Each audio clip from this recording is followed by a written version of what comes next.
Bem, prosseguindo, 2 pontinhos doutrinários para a gente finalizar e irmos para as nossas questões. Então, um deles diz respeito à diferença entre 2 crimes que, na verdade, são crimes praticados por particular contra a administração pública. Um, que é o crime de resistência, que está no 329, e o outro, que é o crime de desobediência, que está no artigo 330. Então, olha só. No 329, eu gostaria que você prestasse atenção no meio. No meio para que a pessoa ela vá se opor à execução do ato legal. Note que na resistência, o tipo penal, ele exige violência ou ameaça. Seja essa violência ou ameaça direcionada ao funcionário público, ou então a quem esteja prestando auxílio, quem esteja ajudando o funcionário. Então, exemplo, vamos imaginar que o funcionário, um oficial de justiça, por exemplo, ele chega em um local para cumprir uma ordem de busca e apreensão. Aí a pessoa começa a agredir, começa a bater no oficial de justiça. Essa pessoa ela está se opondo à execução de um ato legal. E está utilizando de quê? De violência contra o funcionário competente. Qual é o crime que essa pessoa está praticando? Resistência. A resistência do 329, ela jamais é uma resistência passiva. Se a questão trouxer para você alguma situação em que uma pessoa ela resiste passivamente, o que é resistir passivamente? É não usar de violência, é não usar de grave ameaça. Então, imagina, alguém chega para prender a pessoa. Aí a pessoa se algema ao portão de ferro da casa dela e diz assim, olha, daqui eu não saio, daqui ninguém me tira.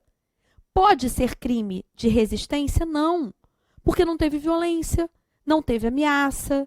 Aí, nesse caso, o que a gente pode ter, vou adiantar aqui um pouquinho, é o crime de desobediência. A desobediência, sim, ela pode ser sem violência, sem ameaça, porque o 330 não vai exigir a utilização de um meio violento, ameaçador. O 330, ele vai dizer apenas desobedecer a ordem legal de funcionário público. Então, olha que interessante. Vou até anotar aqui para você poder colocar aí nas suas anotações. Resistência passiva não é crime de resistência, mas sim de desobediência, ou seja, artigo 330 do Código Penal. Outra coisa que eu quero complementar para você aqui. Na resistência, voltei para o 329, tá? Não necessariamente o sujeito ativo do crime ele vai ter que impedir que o ato realmente se realize. Pode ser que ele agrida o oficial de justiça, o oficial consiga entrar e cumprir o mandado de busca e apreensão, no exemplo que eu dei para você. E vai ter resistência de qualquer maneira. No que ele usa a violência ou a ameaça, tem a resistência. Agora, se por um acaso, em razão dessa resistência, o ato não se executar, aí a consequência é que o crime passa a ser qualificado. Nós passamos a ter uma forma qualificada de resistência. E teremos ainda a aplicação da pena correspondente à violência. Portanto, se ele lesionou o oficial de justiça, ele vai responder pela resistência e ele vai responder pelo crime de lesão corporal. E nosso último ponto de destaque aqui na nossa parte teórica é em relação a um crime, na verdade, que eu quero chamar a atenção, até vou comparar com outro, mas eu quero chamar essa atenção para ele. Há um crime contra a administração da justiça, que é o crime de denunciação caluniosa. Eu quero que você tenha muito cuidado, principalmente para você não confundir denunciação caluniosa com mero crime contra a honra. Denunciação caluniosa não se confunde com o crime de calúnia, que é um crime contra a honra. Aliás, muito menos gravoso que a denunciação caluniosa. A denunciação caluniosa, olha a pena. Reclusão de 2 a 8 anos e multa. Por mais que a calúnia ela até seja meio para a prática de denunciação caluniosa, são situações diferentes. Por quê? Porque para termos a denunciação caluniosa, o sujeito ativo movimenta a máquina administrativa. Ora, como assim? Perceba que o 339 ele vai dizer o seguinte: dar causa. Não é simplesmente o sujeito vai chegar na delegacia e vai contar que outra pessoa praticou o crime. Não. Ele vai dar causa. Ele vai dar causa à instauração de uma investigação policial, por exemplo, um inquérito policial, de processo judicial, exemplo, uma ação penal, uma investigação administrativa, um inquérito civil, uma ação de improbidade administrativa contra alguém. Ele vai colocar em risco também aquela pessoa. Ele vai, por exemplo, colocar em risco a liberdade daquela pessoa. E ele vai fazer isso como? Imputando-lhe crime de que o sabe inocente. Ou seja, a calúnia é meio para a prática da denunciação caluniosa. O sujeito que acaba dando causa à instauração de um inquérito policial contra alguém porque imputou a essa pessoa um fato definido como crime, ela não vai responder pela denunciação caluniosa e pela calúnia. Ela vai responder tão somente pela denunciação caluniosa. A denunciação caluniosa é finalidade. A calúnia é meio e será absorvido pela denunciação. Agora, diferente da calúnia, porque calúnia tem que imputar fato definido como crime. Na denunciação caluniosa, olha que legal, pode ser contravenção. A pena é diminuída de metade se a imputação é de prática de contravenção. Então, imagina, o A foi até a delegacia, deu causa a uma investigação contra B, imputando a B sabendo que é mentira. A contravenção de jogo do bicho. Veja, jogo do bicho é contravenção penal. Se uma pessoa imputa a outra a prática de jogo do bicho, ela não poderia responder por calúnia. Porque se você olhar no 138 tem que ser fato definido como crime. Agora, denunciação caluniosa pode ser. Se ela deu causa à instauração de uma investigação criminal em face de outra pessoa, imputando a essa pessoa, sabendo que não é verdade, uma contravenção penal de jogo do bicho, de vias de fato, enfim, qualquer contravenção penal, ela vai responder por denunciação caluniosa. Ok? E aí, agora sim, vamos às nossas questões. Vamos aplicar isso que a gente estudou hoje, tá? Vamos lá. Primeira questão. Glória é contratada como secretária de Felipe, um grande executivo de uma sociedade empresarial. Felipe se apaixona por Glória, mas ela nunca lhe deu atenção fora daquela necessária para a profissão. Felipe, então, simula a existência de uma reunião de negócios e pede para que a secretária fique no local para auxiliá-lo. À noite, Glória comparece à sala do executivo, acreditando que ocorreria reunião, quando é surpreendida por este, que coloca uma faca em seu pescoço e exige a prática de atos sexuais, sendo em razão do medo atendido. Após o ato, Felipe afirmou que Glória deveria comparecer normalmente ao trabalho no dia seguinte e ainda lhe entregou 2 notas de R$ 100. Diante da situação narrada, é correto afirmar que Felipe deverá responder pela prática do crime de... Aí vem as nossas opções. Violação sexual mediante fraude, assédio sexual, favorecimento da prostituição ou outra forma de exploração sexual e estupro. Gente, deixa eu dizer uma coisa. O crime de assédio sexual, ele está previsto no artigo 216-A do Código Penal, tá? Só que no assédio sexual não tem violência ou grave ameaça. O que existe no assédio sexual é um constrangimento no sentido de deixar a pessoa constrangida, incomodada com aquele assédio. não é o mesmo sentido do constranger do estupro. O constranger do estupro, sim, tem o sentido de obrigar, tem o sentido de forçar a prática do ato libidinoso. E veja bem, quando a gente volta para a questão, embora o Felipe ele seja o superior hierárquico de Glória, ele não apenas deixou a Glória constrangida, intimidada, vexada, incomodada, não. Ele obrigou, ele forçou, ele colocou uma faca em seu pescoço. Então, ele utilizou de grave ameaça, ele utilizou de violência, ele utilizou, na verdade, das duas coisas, né?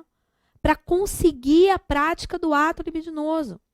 Ora, qual é a consequência disso? É que nesse caso aqui, a gente não tem pura e simplesmente um crime de assédio sexual. A gente tem mais que isso. A gente tem a prática, olha, do crime de estupro, do artigo 213. O fato do sujeito ativo ser o chefe, ser o superior hierárquico da vítima, não afasta a possibilidade de estupro. A gente não pode confundir. Então, o nosso gabarito aqui é a letra D, é o crime de estupro com base no 213. O assédio sexual, ele não é uma conduta de obrigar, de forçar. Como eu disse a você, constranger no artigo 216A tem um outro sentido. É o sentido de deixar a pessoa constrangida, de deixar a pessoa incomodada. Então, o nosso gabarito aqui é a letra D, tá? Bom, sempre ao final de cada questão, eu vou deixar para você o comentário, até para você lembrar da fundamentação que eu dei aqui para você, tá? Vamos para a nossa segunda questão. José, rapaz de 23 anos, acredita ter poderes espirituais excepcionais, sendo certo que todos conhecem esse seu dom, já que ele o anuncia amplamente. Ocorre que José está apaixonado por Maria, jovem de 14 anos. A idade aqui é super importante, tá? Mas não é correspondido. Objetivando manter relações sexuais com Maria e conhecendo o misticismo de sua vítima, José a faz acreditar que ela sofre de um mal espiritual, o qual só pode ser sanado por meio de um ritual mágico de cura e purificação, que consiste em manter relações sexuais com alguém espiritualmente capacitado a retirar o malefício. José diz para Maria que, se fosse para livrá-la daquilo, aceitaria de bom grado colaborar no ritual de cura e purificação. Maria, muito assustada com a notícia, aceita e mantém de forma consentida relação sexual com José, o qual fica muito satisfeito por ter conseguido enganá-la. Olha outra informação importante. A questão fez questão, não ficou uma coisa repetitiva. O examinador, vamos reformular, o examinador fez questão de dizer que houve emprego de fraude, que a vítima foi enganada, e ainda satisfazer seu intento, embora tenha ficado um pouco frustrado por ter descoberto que Maria não era mais virgem. Com base na situação descrita, assinale a alternativa que indica o crime que José praticou. Aí vem as nossas opções. Corrupção de menores a gente descarta. Eu não cheguei a ler com você o 218. Mas se você olhar aí, você está com o seu Código Penal, você vai ver que o 218 não tem nada a ver com essa conduta aqui. Aliás, o 218 também prevê outra idade, né? É menor de 14. Letra B, violação sexual mediante fraude. C, estupro qualificado. D, estupro de vulnerável. Vamos por exclusão também? Estupro do 213 não é. Porque não houve violência e não houve grave ameaça. Então, a gente não pode ter 213. Será que nós poderíamos aqui ter estupro de vulnerável? Para termos estupro de vulnerável, ela teria que ser o quê? Menor de 14 anos. Só que a questão diz pra gente que ela tem quantos anos? 14. Então, olha, eu vou excluir também o 217A.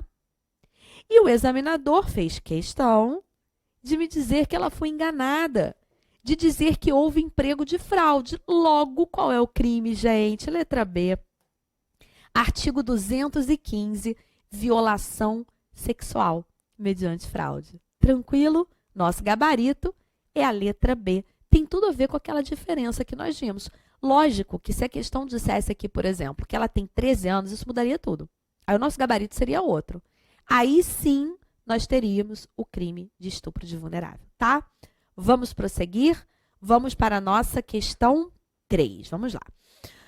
Considere que Charles, funcionário público, no exercício de suas funções, tenha desviado dolosamente valores particulares de que tinha a posse em razão do cargo. Então, olha só. Está dizendo que é funcionário público. Então, eu já tenho que avaliar se é possível a existência de um crime praticado por funcionário contra a administração pública. Ainda me diz que ele estava no exercício das funções, hein? E aí, ele desvia valores de que ele tinha posse em razão do cargo. Veja, a questão ela está me conduzindo para todas as elementares do artigo 312 caput. Lembra que nós analisamos que o 312 caput tem duas modalidades? Tem o peculato apropriação, tem o peculato desvio. Aí vamos às nossas opções. Letra A. Charles praticou o crime de furto e não de peculato. Haja vista que os valores de que tinha posse eram particulares e não públicos. Não precisa que sejam públicos. Nós podemos ter peculato, ainda que seja bem de particular. Vamos imaginar, por exemplo, que o bem esteja cautelado na administração pública, enfim, ou qualquer outra situação. Ou até o exemplo que eu te dei no peculato mediante erro de outrem, que eu falei que alguém foi pagar por uma certidão. Então, a letra A está errada. Letra B. Se Charles reparar o dano antes do recebimento da denúncia, sua punibilidade será extinta. Se o fizer posteriormente, sua pena será diminuída. Lembra o que nós conversamos sobre o artigo 312, parágrafo 3º? Que eu só vou aplicar essa consequência aqui se o peculato for culposo. Só que o Charles ele não praticou peculato culposo, ele praticou peculato doloso. Então, vamos continuar. Letra C. A pena de Charles não seria alterada na eventualidade de ele ser ocupante de cargo em comissão de órgão da administração direta, visto que a tipificação do crime já considera o fato de ser o agente funcionário público como elementar do tipo. Errado. Nós vimos que existe sim causa de aumento de pena no 312, parágrafo 2º do CP. E letra D, Charles praticou peculato desvio, podendo eventual reparação do dano ser considerada arrependimento posterior ou circunstância atenuante genérica, a depender do momento em que for efetivada. Gente, mais perfeito impossível. Olha só, se ele reparar o dano antes da denúncia, eu vou aplicar o artigo 16, é arrependimento posterior. Agora, se for depois, eu vou trabalhar com a reparação do dano prevista no artigo 65 do Código Penal. Então, o nosso gabarito aqui é exatamente a letra D.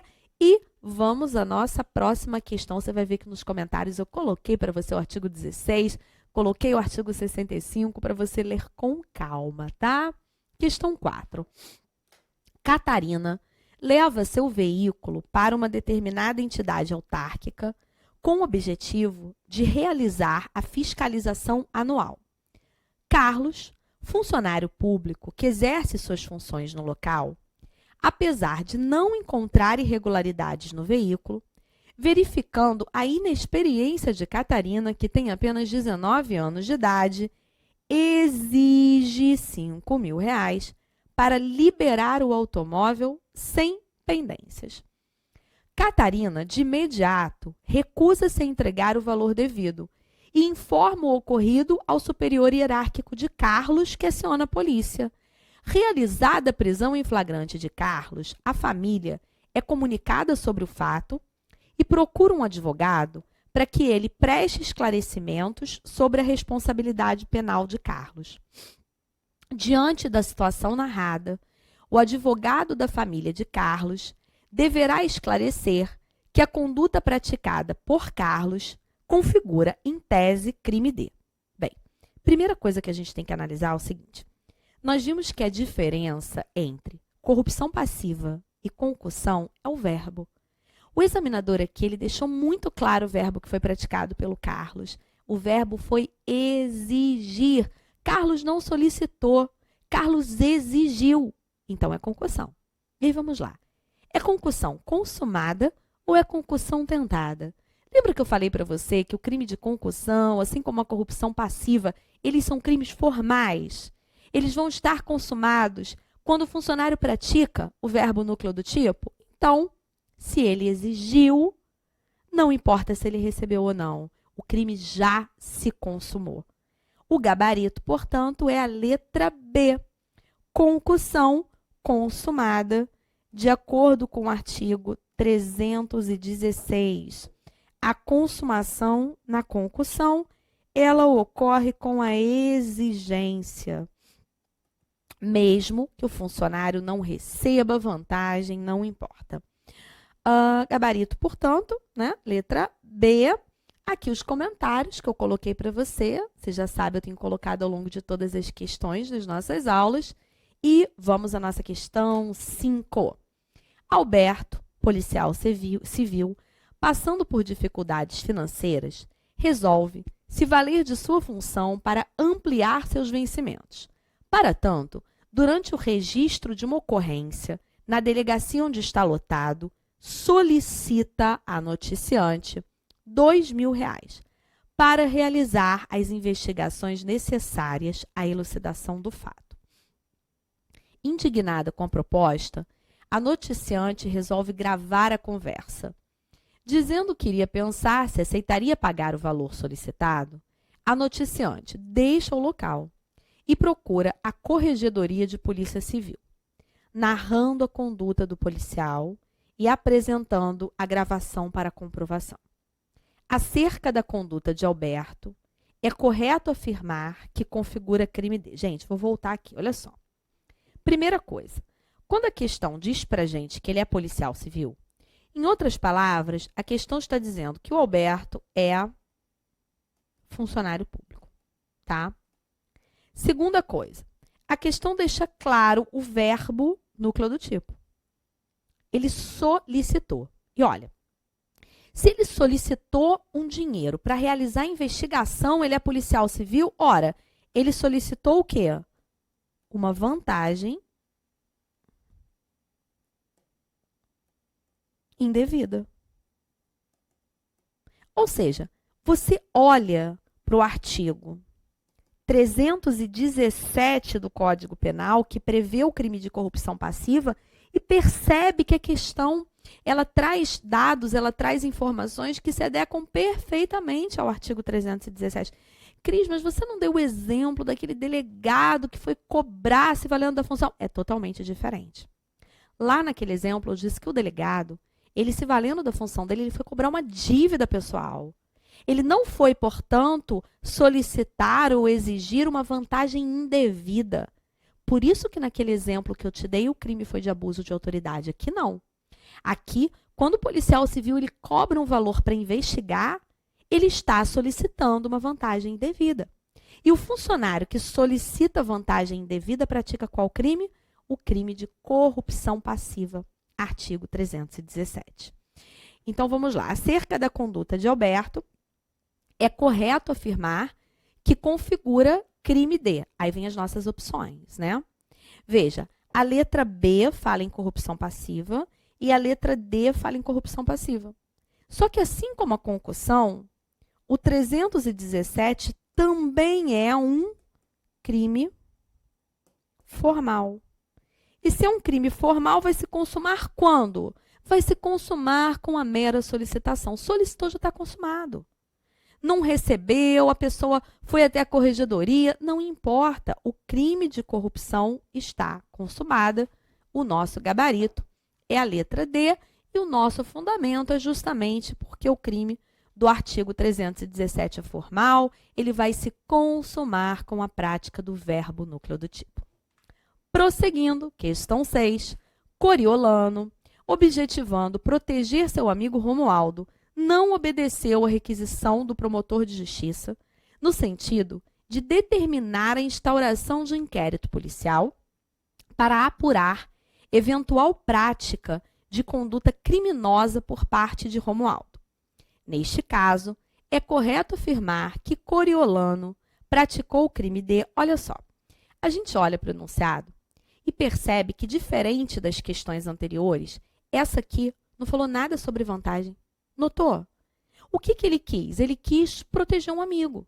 Ele aqui deixou de praticar algo que ele precisava praticar, movido por um sentimento pessoal, movido por amizade. E olha só, embora a gente não tenha olhado junto, não tenha lido junto esse tipo penal, eu gostaria que você olhasse para esse tipo penal aqui, para o 319 do Código Penal, para o chamado crime de prevaricação.